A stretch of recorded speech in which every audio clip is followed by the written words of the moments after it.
We thank the Lord Almighty for the wonderful country He has given us and the blessings that we enjoy to serve this country and to be citizens of this great nation. And indeed, I agree with the colleagues who have spoken before me that we also need to be grateful. The Lord has favored us with very strong leadership in yourself and in your guidance. I want to thank Chairman Kavuludi and Chairman Macharia for your kind words, although they came after the budget has been passed, so I can't use them to campaign for a pay rise. But another budget will come one day. But most importantly, we thank the Lord for the opportunity to serve. Your Excellency, you have given us very clear instructions on what you'd like to see in the security sector.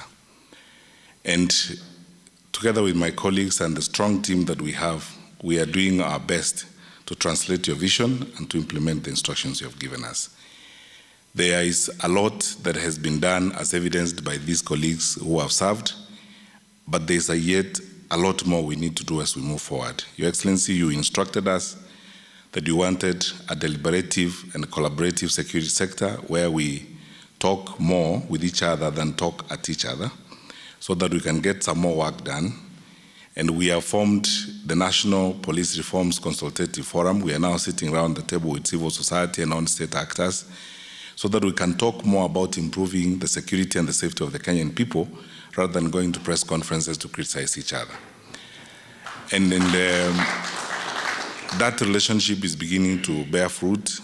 We are in constant communication with each other all the time, and we will sustain this as we move forward because, Your Excellency, as you have instructed us, your focus is the safety and security of the Kenyan people so that our economy can grow, so that our country can do well. Other sectors that work together with this, Your Excellency, we have tried secondly to implement your instruction that you want a multi-agency approach so that we don't work in silos. That's why, Your Excellency, all our colleagues from the correctional services, from the immigration department, because of border control and so many other things, we work together and a seamless relationship is building so that we deliver as one government as you have always wanted us to do. And we will continue to do this. My brother and my colleague, our Solicitor General, is here because we have again tried as much as possible to reduce the headaches to you and headaches to the management of government by working very closely with the Office of the Attorney General so that we seek guidance and counsel at all times. We do things right, we respect the law, so that we reduce the amount of negative energy that we would spend in all manner of quarrels and court cases and so on, so that we can move the country to the next level. So, Your Excellency, a lot of stuff is happening in our country, and all your key projects that you have instructed us to move forward, whether it's NIMS, whether it's digitization of the immigration services, ensuring that all Kenyans get e-passports by September next year during the world deadline, transforming the correctional services so that it becomes income generating. And we have undertaken, Your Excellency, and when we bring our policy later, we will show you that we want to reduce to the bare minimum our dependence on the exchequer when it comes to correctional services totally, because we have the resources, we have the capacity, we just need to work well and work smart so that we serve our country. We don't have to keep going to the treasury for resources. All we need to do is manage wastage, manage the way in which we use the resources that we have been given. So with this new mentality and new approach in all our colleagues, epitomized in the spirit that you have seen here this morning, Your Excellency, our country is headed for greater things, and we are moving forward together. I add my voice in thanking my colleagues who are moving now out for the work that they have done.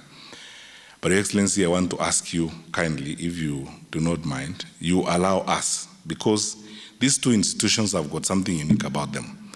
They are inaugural institutions in their roles, and they are trailblazers. So, Your Excellency, if you allow us, we will continue to work with them and maintain a consultative relationship so that we don't throw away that experiential value that they have acquired and the contributions that they have made. Let me say finally, sir, it's been a pleasure to work with all these ladies and gentlemen. We thank the Lord for that opportunity, and we thank the Lord for each one of them and the service and commitment that they have put to the work that they have done for our country.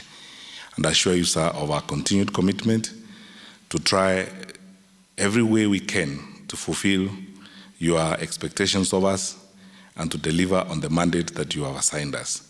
We will continue to pray for you and hope that the Lord will also guide you as you guide us to serve the people of Kenya, which is a very noble opportunity that we have.